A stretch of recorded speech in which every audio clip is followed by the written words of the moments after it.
Welcome to another episode of The Latest with Maya. Today, I am very excited to have a conversation with choreographer, director, and producer Shannon Lewis.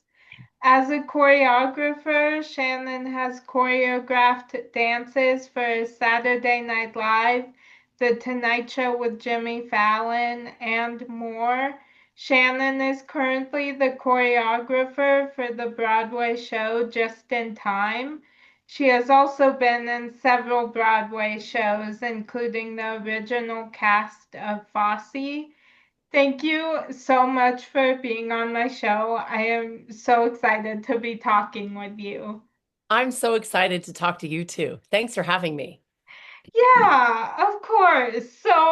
Let's get started.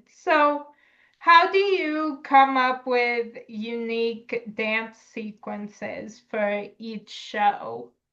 Well, it's different for each show, obviously, because I like to start right at the very beginning with what story am I telling? And how can the movement support the storytelling really is very important, especially for theater first. But even with the TV film things that I do, I have to be really quick at um, developing and creating movement that the audience would know immediately the story that we're telling and what the character is trying to say.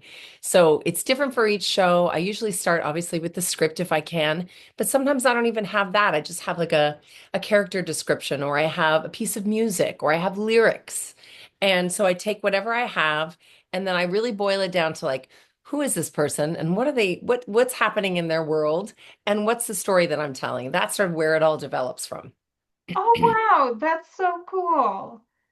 Um, so what do you find is your biggest challenge when choreographing musical numbers? Gosh, there's so many challenges. I think, first of all, I think I love a challenge. Don't you?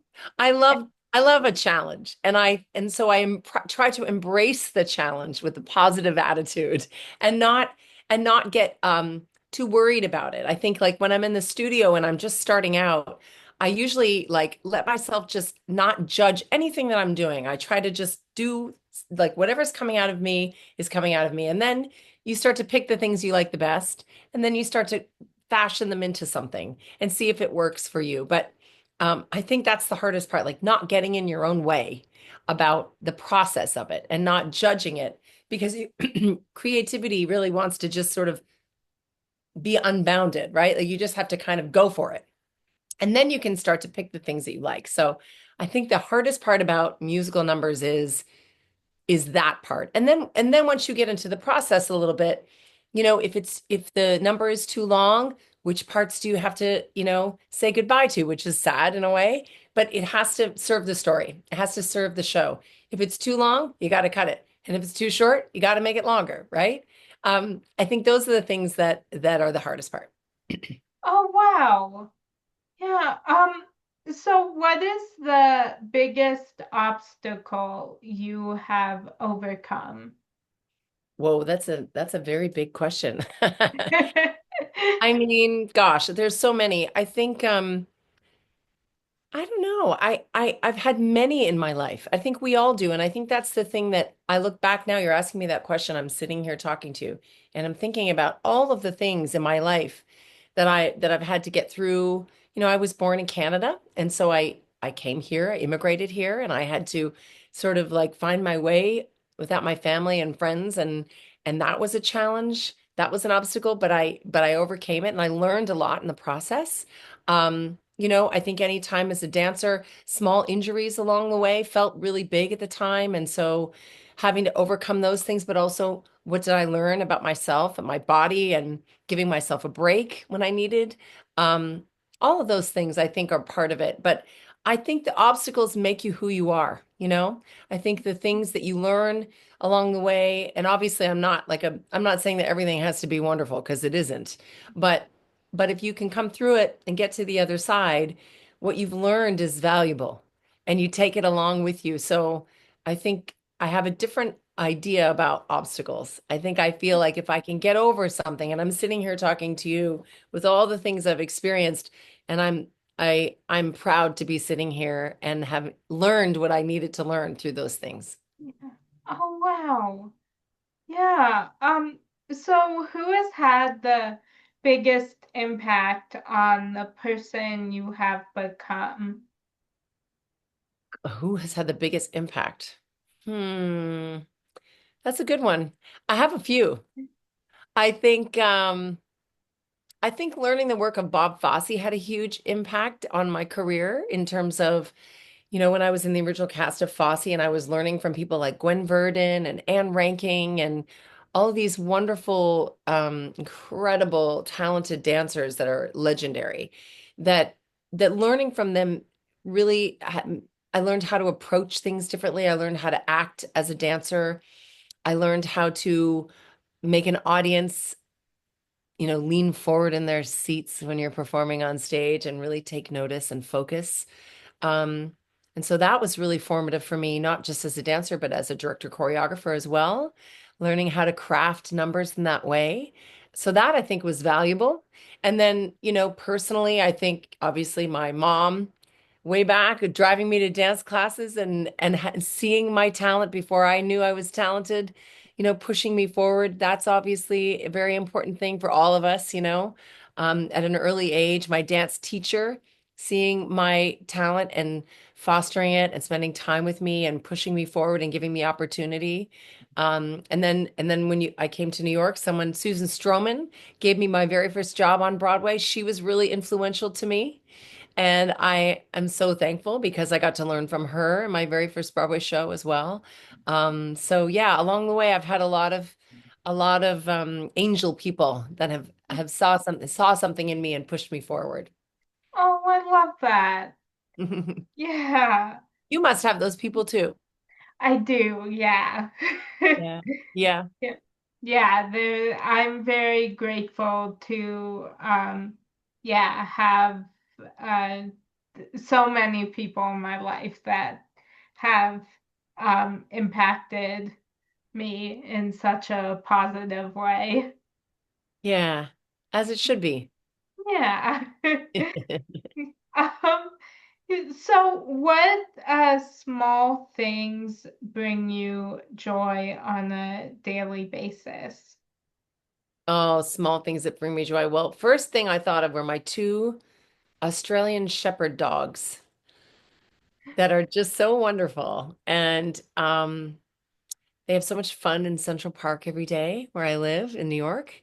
And they are so lovable and sweet and funny. And I think that they, take me out of the showbiz world, right? Where everything is like, go, go, go. And then I come home and they just want to run in the park and they just want to lick my face. So those are some small things, for sure. And gosh, I don't know. I think it's things like that I love to cook. I love the opportunity to cook on my night off and make like a lovely meal. And, that feels like something artistic to do and creative to do because you can make your own spices and your own meal in your own way. So I think stuff like that is part of the small things. Oh, I love that. Yeah, I have a dog that You she do. just brings me so much joy. Oh, that's what kind of a dog do you have? She's a plot hound mix. Oh, lovely. Yeah, so she's like my favorite. I just love her so much. They're so connected to us, aren't they? They really Yeah, feel your feelings. yeah, absolutely. Yeah, Yeah. Yeah. great. Yeah. So is there a song that you would love to choreograph a dance number for? You know what? I have like an ongoing list of songs. Like if I hear a song and I'm somewhere, I'll like Shazam it and I like put it on my list. And it's like 200 songs right now. I have so many. I get really inspired by music. And I see people dancing through my head when I hear music. Sometimes it just pops right into my head. Choreography. I see like I have like a favorite dancer of mine that is like doing choreography when I hear music. And if that happens, I always grab that song really fast and I write down my ideas because it comes really fleetingly. And so I can't pick one. But rest assured, I have a whole long list of inspiration there just waiting for me when I have a chance, when I get to teach a class and I have to make up a combination, or if I'm thinking of filming a piece of choreography, I go back to this list of like really special songs. And some are pop songs, some are like classical music, some are jazz music. A lot of before I did Just in Time, a lot of my songs on that list were Bobby Darin, right? Like Beyond the Sea and stuff like that. So I got to live out my fantasy a little bit with this show too. Oh wow, that's so cool. I love that. Yeah. So do you have a favorite Broadway soundtrack? Gosh, well, I mean, I've been in a bunch of them, so I have those are some of my favorites. I think the Fosse original cast album is pretty awesome, and I love the Spring Awakening cast album. Isn't that interesting? Because now I'm working with Jonathan Groff. Yeah. Really love that music a lot. And when I was gosh, I'm trying to think of the music that I listened to when I was like younger, and the thing like Once on This Island was really inspirational to me. I love any Kander and Ebb show like Kiss of the Spider Woman or The World Goes Round or Chicago. Those, I think Kander and Ebb's music is so danceable and they have beautiful dance breaks and it's so jazzy and fun. Like I was always drawn to that. Yeah. Oh, I love that. What's your favorite? Oh, I have so many, but Yeah. Spring Awakening is one of my Yeah, all-time favorites. too. Yeah, I found the soundtrack and well, I was obsessed with there was a show called Rise where in the show they put on Spring Awakening, and so they have recorded a bunch of the Oh, songs. So I cool. listened to that on repeat for so long, and then during lockdown in 2020, I found the original cast recording of Spring Awakening, and that was on like that was all I listened to for like 6 months. Um, and I have the book, I have a like Spring Awakening purse.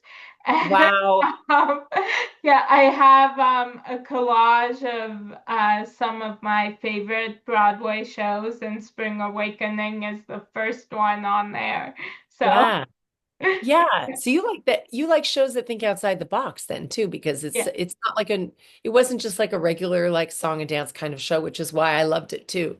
And I loved all the talent in the show. The voices were so unique and distinct, like Leah Michelle and Jonathan Groff, but everyone in the cast is yeah. so unique. Like they open their mouth and sing on that album, you know exactly who's singing. And I really loved that about it.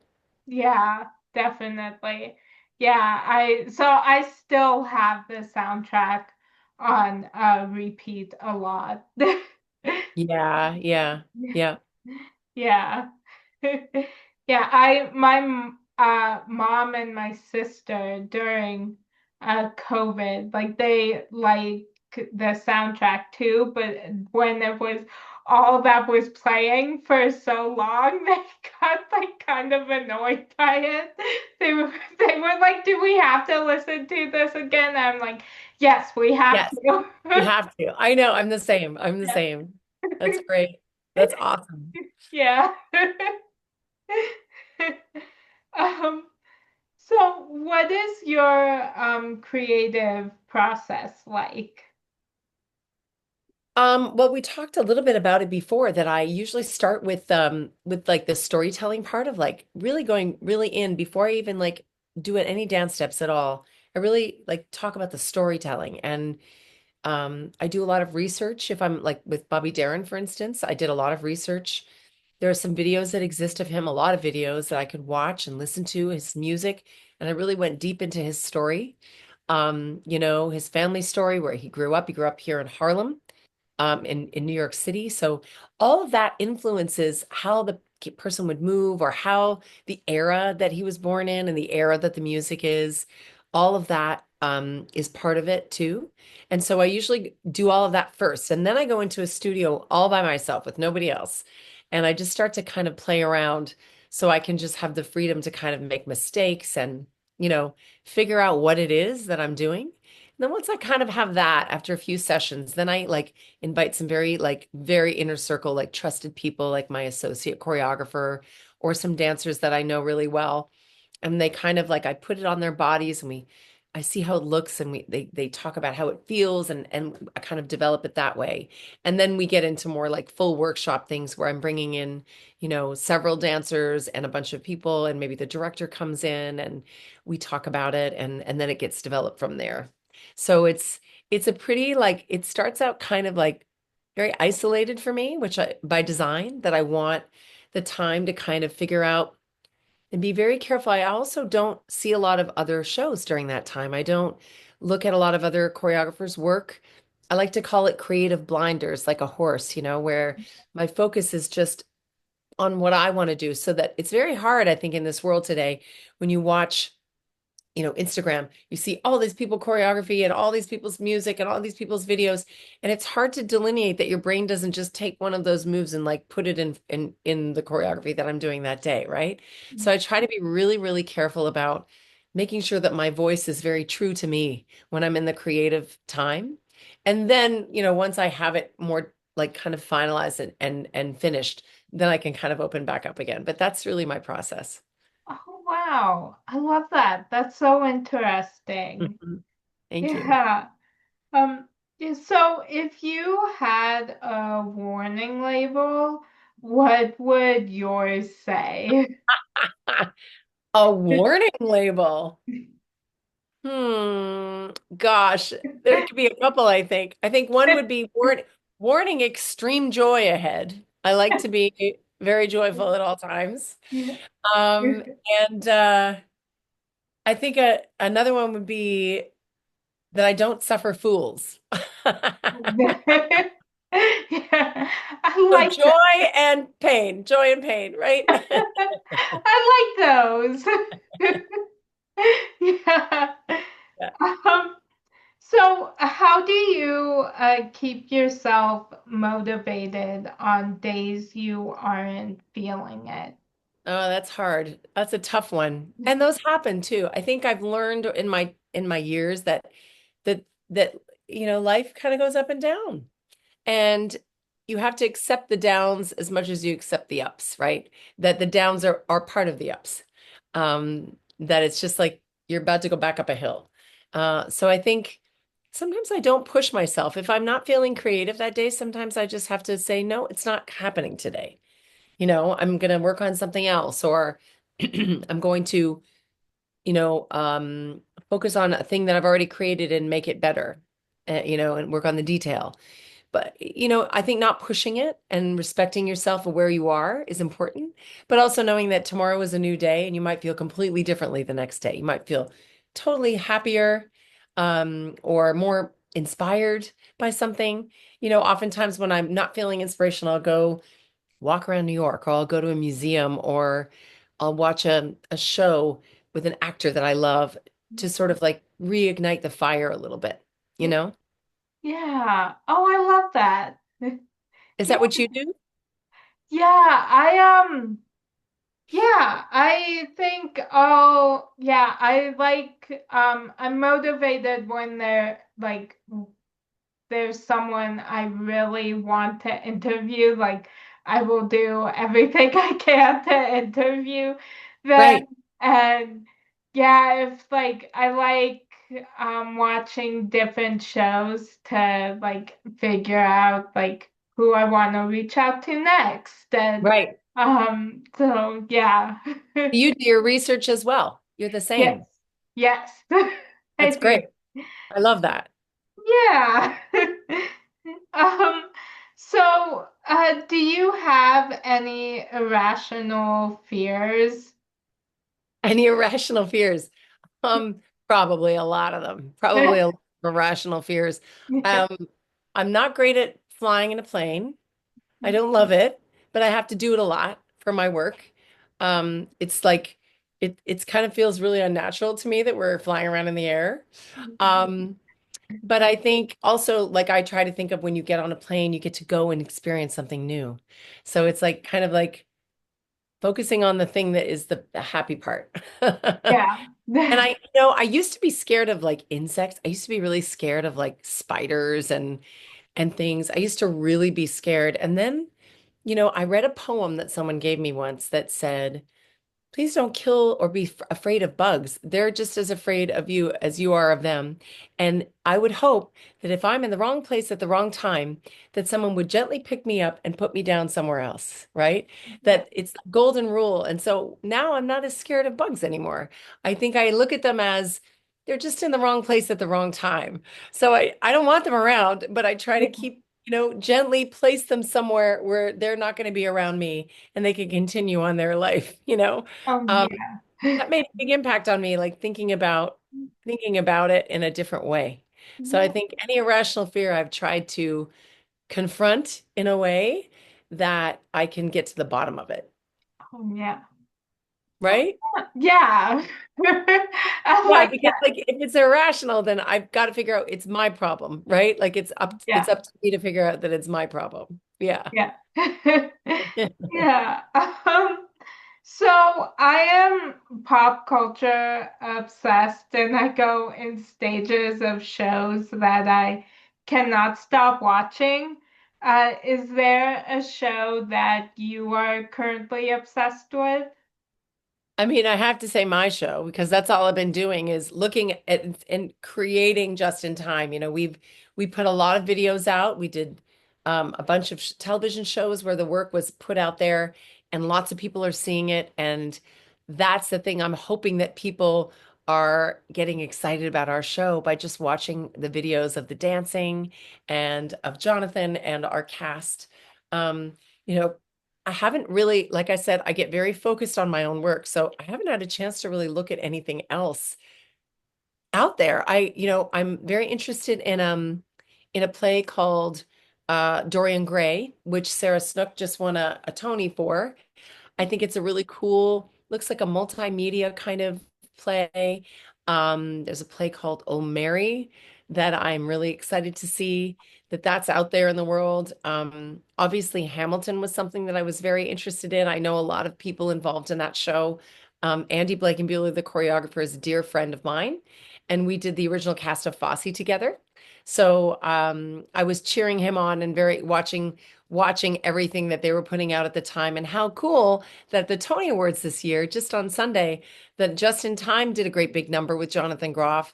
And then Jonathan Groff also did the Hamilton number that was to celebrate their 10 years on Broadway. And so Andy and I got to see each other and have choreography on the Tonys together, which was really cool. Yeah. Oh wow, that's so cool. Yeah, I watched I didn't get to watch all of the Tonys, but I watched some of it and I was bummed that I didn't see the Just in Time performance, but I watched it on YouTube the next day and Okay. but I saw the Hamilton performance and that just brought me so much joy because I Yeah, it just was really cool to see them all back together, wasn't it? yeah, it was. Everybody involved with that show, like I've wanted to interview them all for so long. That's great. That's great.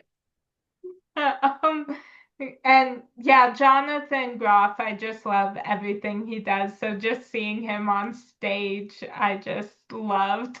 He's, Um, he's incredible and he's as yeah. nice and as talented as you think he is. He's even more nice and talented in person. Oh, I love that. That makes me so happy to hear. Yeah, he's really the real deal. Yeah. Yeah. Oh, I love that. Yeah.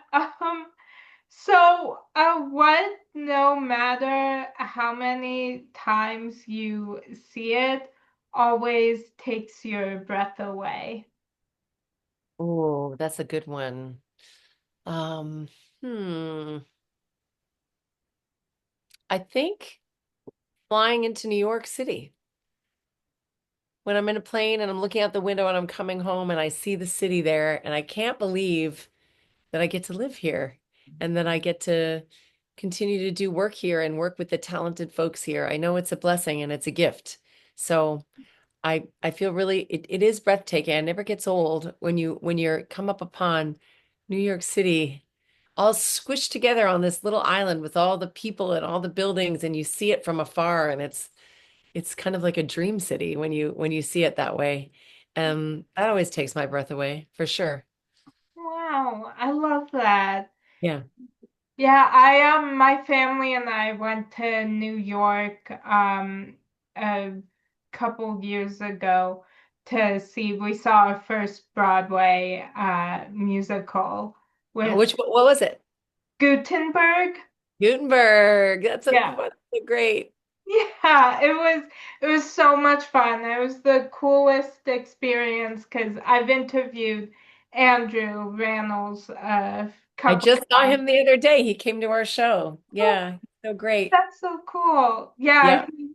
I interviewed him and we kept in touch, and then he invited me and my family to come see Gutenberg because he told me he would love for that to be my first Broadway show. And so, yeah, we went and saw that, and it was just the best experience. Well, Maya, you've got to come and see Just in Time, and I will I'm absolutely make that happen whenever you can come here. We would love to have you come and see the show. Oh, thank you. I want to go see it so badly.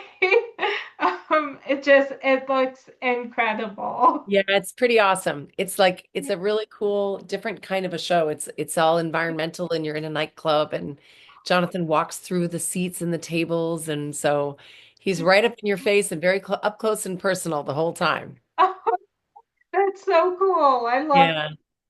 Yeah, he's Jonathan Groff. I have always wanted to see him live. So Yeah, it's pretty extraordinary to see him live. He's really exceptional. yeah. Oh, that's so cool. Yeah. I recently watched his movie A Nice Indian Boy, and Okay. I have just not seen it yet. oh, it's so good. I think one of my favorite movies I've seen so far this year. Oh, that's nice. So, yeah, yeah, just anything that I read that he's in, I always want to see. So, Yeah, I know. Well, you know it's going to be good because his work is so yeah. good. So, Yeah, definitely. yeah. Yeah, yeah, and I think just since we were talking about Spring Awakening, I think I know every word to so many of the songs. I could so I can't sing, but I sing along to it whenever it comes on. Yeah. Yeah. That's great. Yeah. Um, so, do you have a go-to comfort show or movie that you turn on when you just need to tune out the world? What's that movie called with Kate Winslet and Cameron Diaz? The Oh, Holiday. yeah. Oh, I yeah. love that movie. Everyone loves that movie.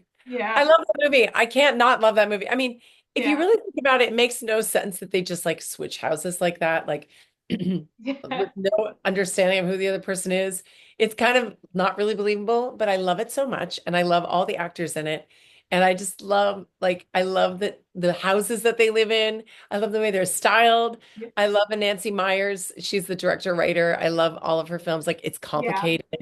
Those movies are great fun for me. I like Yeah. watching those. They're on and I have some time, I'll always sit and watch. Oh, I love that. Yeah, How about you? I love Nancy Meyers, and her daughter directed one of my all-time favorite rom-coms, which is called Home Again. Oh yeah. And that one is one of my all-time favorites. I think I've seen it like at least 100 times. Oh, that's good. So yeah, I so that's one of the movies I put on, and I have a list that I like just rotate between of comfort shows and movies. So like right now it's all The New Adventures of Old Christine. I've been Oh yeah. rewatching that. So I was actually just watching it right before this interview. So I was crying. I was laughing so hard. So That's amazing. Oh, I gotta watch it. Yeah. Oh, it's the best. My mom and I have actually, we were joking just a little while ago that we both realized that all my comfort shows that I watch on repeat, she introduced me to. So I'm like, really, you can't get annoyed when I rewatch them all the time because you did this. So Totally, totally. That's yeah, great. That's great. Oh, that's so great. yeah. Um, I have one final question for you. Okay. Um, Hit me. So I love inspiring and motivational quotes. And this week, my favorite quotation is, in case no one tells you this today, you deserve the sun, the moon, the stars, and everything in between. Is there a quotation that has inspired you lately? I love your quote. That's amazing. And I'm gonna have to write it down as soon as I get off the Zoom. So I love inspiring quotes. Yeah. And there's actually one that I heard a long time ago, but I make it my personal motto actually. And it's how you do anything is how you do everything. Oh, I And love that. it means that how you do any little thing is how you will do everything. So like the care and attention that you put into anything is how you do everything. If you're doing laundry, if you're doing a Broadway show, if you're right, like making dinner or going to anything, I want to always have the same kind of focus and attention that I have for the smallest thing and the biggest thing.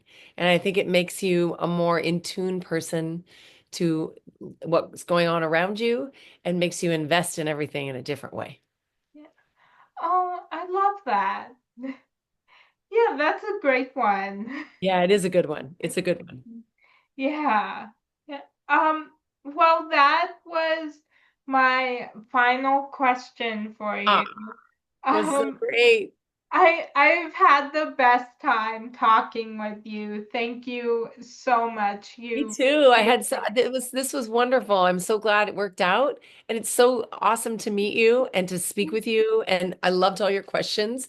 They were so interesting. And thanks for asking me to do this. I'm just so honored. Oh, thank you so much. Yeah, thank you. I've had the best time talking with you. I've been looking forward to this since we got it scheduled. So, Yeah, me too. Me too. oh, thank you. And yeah, I hope you have a great rest of your day. You too. Thank you Thank, again. And I'll thank see you you. when you come to see just in time. Yes. Yeah. Um, and that's a wrap on today's edition of the latest with Maya.